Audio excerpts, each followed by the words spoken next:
అలానే మిసేశ్రావు. ఆంధ్రప్రదేశ్ ముఖ్యమంత్రి చంద్రబాబు నాయుడు గారు ఢిల్లీలో ఉన్నారు. కేంద్ర మంత్రుల్ని కలుస్తూ ఉన్నారు. బిజీగా ఢిల్లీలో ఆయన గడుపుతూ ఉన్నారు. విదేశాల టూర్ని ముగించుకొని నేరుగా ఢిల్లీలో ల్యాండ్ అయ్యారు. ఆ తర్వాత ఆంధ్రప్రదేశ్కి సంబంధించినటువంటి పలు అంశాల మీద కేంద్ర మంత్రుల్ని ఆయన కలుస్తున్నారు, భేటీ అవుతున్నారు. పోలవరం గురించి మాట్లాడుతూ ఉన్నారు, విశాఖ రైల్వే జోన్ గురించి మాట్లాడుతూ ఉన్నారు, అమరావతి గురించి మాట్లాడుతూ ఉన్నారు. ఇదంతా ఒక ఎత్తు. ప్రతిసారి ఢిల్లీ వెళ్ళినప్పుడు చంద్రబాబు నాయుడు గారు ఇదే పని చేస్తూ ఉంటారు. రాష్ట్ర అభివృద్ధి కోసం, రాష్ట్రానికి కావాల్సిన నిధుల కోసం, రాష్ట్రానికి సంబంధించినటువంటి ప్రణాళిక గురించి ఎప్పటికప్పుడు నివేదికలు ఇస్తూ ఉంటాడు కేంద్ర ప్రభుత్వానికి. అలాగే కేంద్ర మంత్రులు కూడా అందజేస్తూ ఉంటారు. ఇది సర్వసాధారణంగా జరిగేటువంటి ప్రక్రియ. కానీ రాజకీయ కోణం నుంచి లేదంటే కూటమిలో ఉండేటువంటి భాగస్వామ్య పక్షాలతో చర్చించేటువంటి అంశాలు ఏంటి, పొలిటికల్ గవర్నెన్స్ లేదంటే రాజకీయపరమైన కొన్ని అంశాలు, ఆఫ్ ది రికార్డ్ అంశాలు ఏముండే అవకాశం ఉంది అనే దాని మీద చాలామందికి ఆసక్తి ఉంటుంది. చంద్రబాబు నాయుడు గారు ఢిల్లీలో ఉన్నారని అంటే ఖచ్చితంగా ఆయన మీద ఒక నిఘా ఉంటుంది. ఎవరికి ఉంటుంది? సొంత పార్టీ వాళ్ళకు ఉండదు, భాగస్వామ్య పార్టీ వాళ్ళకు ఉండదు. ఎవరికి ఉంటుంది? ప్రత్యర్థి పార్టీలకు ఉంటుంది, ప్రత్యర్థి పార్టీ నాయకులకు ఉంటుంది.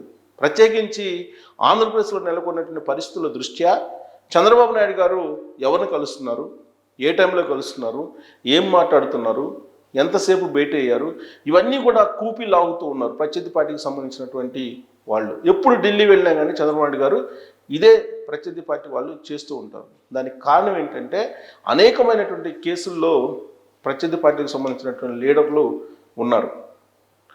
కిట్ ప్రోకో కేసు కింద జగన్మోహన్ రెడ్డి గారు సిబిఐ కేసులను ఎదుర్కొంటున్నారు, ఈడీ కేసులను ఎదుర్కొంటున్నారు. తాజాగా అనేకమైనటువంటి కేసులు ఆ పార్టీకి సంబంధించినటువంటి లీడర్లు, జగన్మోహన్ రెడ్డి గారి అనుచరులు ఎదుర్కొంటూ ఉన్నారు. ఇప్పుడు పిఎస్ఆర్ ఆంజనేయుల్ని ఐపీఎస్ ఆయన అరెస్ట్ చేశారు. ఒక ఐపీఎస్ని, అందులో సీనియర్ ఐపీఎస్ని అరెస్ట్ చేయడం అని అంటే అంత ఈజీ కాదు. చంద్రబాబు నాయుడు గారు నేరుగా నిర్ణయం తీసుకొని ఉంటారు అని చెప్పి అనుకోవడానికి లేదు. రాష్ట్రంలో ఉన్నటువంటి డీజీపీ నిర్ణయం తీసుకొని ఉంటారు అని చెప్పి అనుకోవడానికి లేదు. ఖచ్చితంగా కేంద్ర హోంశాఖకి ఇన్ఫర్మేషన్ ఉండాలి. కేంద్ర హోంశాఖ నుంచి గ్రీన్ సిగ్నల్ వచ్చిన తర్వాతనే ఇలాంటి అరెస్టులు జరగడానికి ఛాన్సెస్ ఉన్నాయి. లేదంటే నేరుగా కేంద్ర ప్రభుత్వం అనుమతి లేకుండా, కేంద్ర ప్రభుత్వం యొక్క సంకేతం లేకుండా, కేంద్ర ప్రభుత్వంతో చర్చించకుండా ఐపీఎస్ని, ఐఏఎస్ని లేదా మంత్రుల్ని లేదా ఇతరత్ర పొలిటికల్ లీడర్ని అరెస్ట్ చేయరు. ఇతరత్ర political leader means Jaganmohan Reddy గారు లాంటి వాళ్ళని. ఎందుకంటే కేంద్రంలో భాగస్వామ్యం ఉంది, రాష్ట్రంలో భాగస్వామ్యం ఉంది, డబుల్ ఇంజిన్ సర్కార్ ఉంది. ఇన్ఫర్మేషన్ తెలియకుండా ఖచ్చితంగా ఇలాంటి అరెస్టులు చెయ్యరు. ఒకవేళ భాగస్వామ్యం లేకపోయినప్పటికీ కూడా, డబుల్ ఇంజిన్ సర్కార్ లేకపోయినప్పటికీ కూడా ఐపీఎస్లు, ఐఏఎస్లను అరెస్ట్ చేసేటప్పుడు కేంద్ర హోంశాఖకి ఇన్ఫార్మ్ చేస్తారు, చెయ్యాలి కూడా.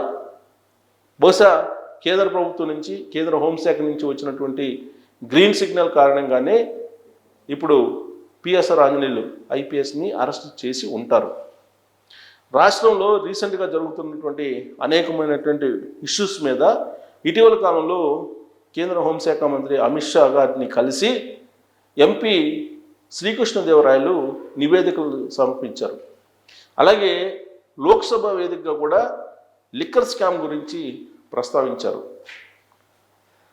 పర్సనల్గా కలిసి కూడా లిక్కర్ స్కామ్కి సంబంధించినటువంటి డీటెయిల్స్ని సమర్పించారు, చర్చించారు కేంద్ర హోంశాఖ తోటి. ఇవన్నీ పరిశీలించిన తర్వాతనే కేంద్ర హోంశాఖ నుంచి వచ్చినటువంటి సూచనలు, సలహాల మేరకు లేదా గ్రీన్ సిగ్నల్ మేరకే పిఎస్ఆర్ ఆంజనేయుల్ని ఖచ్చితంగా అరెస్ట్ చేసి ఉంటారు. మరి పిఎస్ఆర్ ఆంజనేయులు అరెస్ట్కి, లిక్కర్ స్కామ్కి ఏంటి సంబంధం అని చెప్పి కూడా మీరు అనుకోవచ్చు.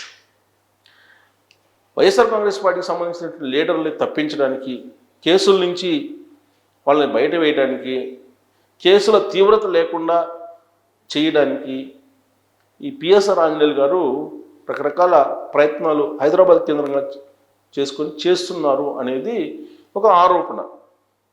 అందుకే ఆంధ్రప్రదేశ్ పోలీసులు ఆయన ఫోన్ల మీద, ఆయనకు ఉన్నటువంటి ఎలక్ట్రానిక్ గ్యాడ్జెట్స్ మీద దృష్టి పెట్టారు.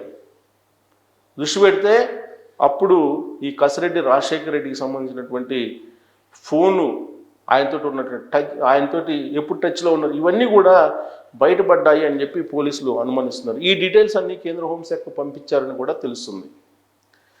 అసలు కసిరెడ్డి రాజశేఖర రెడ్డిని ఎలా పట్టుకున్నారో ఆంధ్రప్రదేశ్ పోలీసులు మీకు గుర్తు చేస్తాను. వాస్తవంగా 3 సార్లు నోటీసులు ఇచ్చారు కసిరెడ్డి రాజశేఖర రెడ్డికి.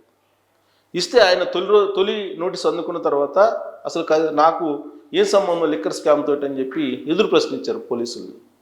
తాను జగన్మోహన్ రెడ్డి గారు అధికారంలో ఉన్నప్పుడు ఐటీ సలహాదారుగా ఉన్నాను, ఈ లిక్కర్ స్కామ్కి ఏం సంబంధం అని చెప్పి అన్నారు. ఆ తర్వాత రెండోసారి నోటీసులు ఇచ్చారు. ఇచ్చినప్పుడు ఆయన లేరు, ఇంటికి అతికిచ్చారు. ఆ తర్వాత మూడోసారి ఇచ్చారు, రెస్పాండ్ కాలేదు. 4ఓసారి ఇచ్చారు, రెస్పాండ్ కాలేదు. దాంతో ఆయన తండ్రి ఉపేందర్ రెడ్డి పట్టుకొచ్చారు. ఉపేందర్ రెడ్డిని అదుపులోకి తీసుకొని విచారించారు. విచారించినటువంటి క్రమంలో అప్పుడు కసిరెడ్డి ఫోన్ చేశారు వాళ్ళ తండ్రికి. ఏం విచారంలో ఏం అడిగారు, ఏం క్వశ్చన్లు అడిగారు, ఏం చెప్పావని చెప్పి మాట్లాడితే గోవాలో ఉన్నటువంటి రాజశేఖర రెడ్డి వాళ్ళ తండ్రితో మాట్లాడితే పోలీసులు ఐడెంటిఫై చేశారు. ఐడెంటిఫై చేసి ఇమీడియట్గా గోవా వెళ్ళారు. ఒక టీం, ప్రత్యేక బృందాలను ఆయన పట్టుకోవడం కోసం ఏర్పాటు చేశారు కదా, ఒక టీం గోవా వెళ్ళింది. ఆ విషయాన్ని తెలుసుకున్నటువంటి కసిరెడ్డి గోవా నుంచి చెన్నై వెళ్ళి చెన్నై నుంచి విదేశాలు దాటి వెళ్ళిపోవడానికి ప్లాన్ చేశారు అని చెప్పి ఒక వర్షన్ వినిపిస్తుంది. అందుకే ఆంధ్రప్రదేశ్ పోలీసులు నిఘా పెట్టి గోవా నుంచి హైదరాబాద్కి ల్యాండ్ కాగానే హైదరాబాద్లో ఆయన్ని పట్టుకున్నారు.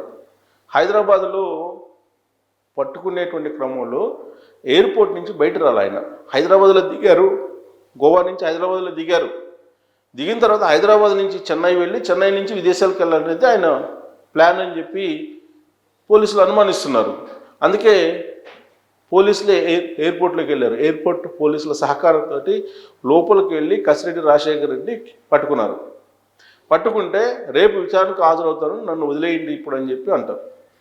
మీ హిస్టరీ తెలుసు కాబట్టి మాకు 4 సార్లు మేము నోటీసులు ఇస్తే మాకు సమాధానం లేదు కాబట్టి నో అని చెప్పేసి ఆయన్ని హైదరాబాద్ శంషాబాద్ ఎయిర్పోర్ట్ నుంచి విజయవాడకు తరలించారు. ఇది జరిగింది.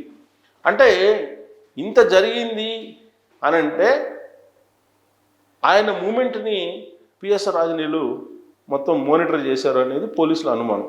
అందుకే పిఎస్ఆర్ ఆంజనేయుల మీద ఆల్రెడీ జత్వానీ కేసు ఉంది.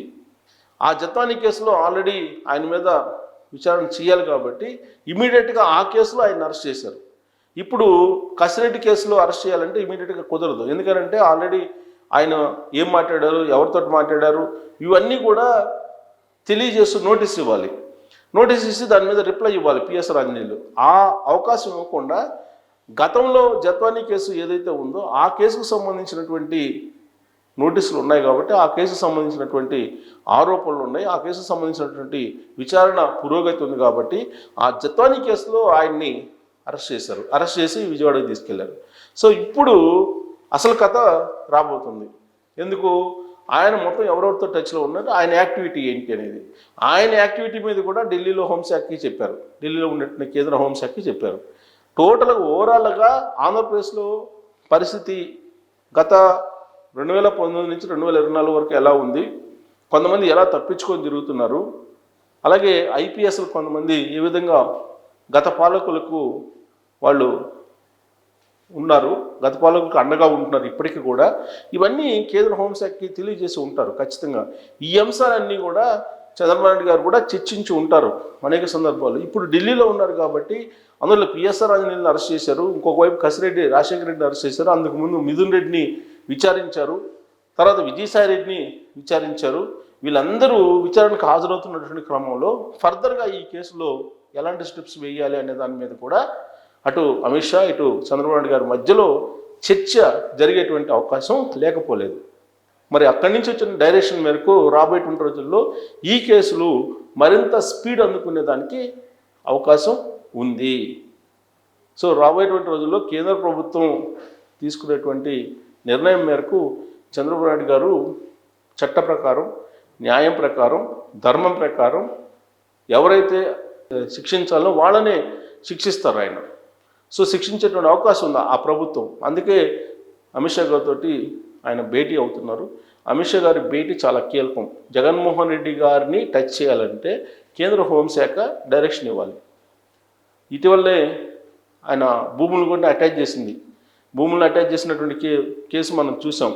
మరి ఈ కేసులన్నీ కూడా తాడేపల్లిని టచ్ చేయాలంటే అమిత్ షా గ్రీన్ సిగ్నల్ ఇవ్వాలి. అందుకు చంద్రబాబు నాయుడు గారు బహుశా ఢిల్లీలో కీలకమైనటువంటి సమావేశాల్లో పాల్గొనేదానికి అవకాశాలు ఎక్కువగా కనిపిస్తున్నాయి. మరి మీరు ఏమనుకుంటున్నారు అనేది తెలియజేయచ్చు. Thank you.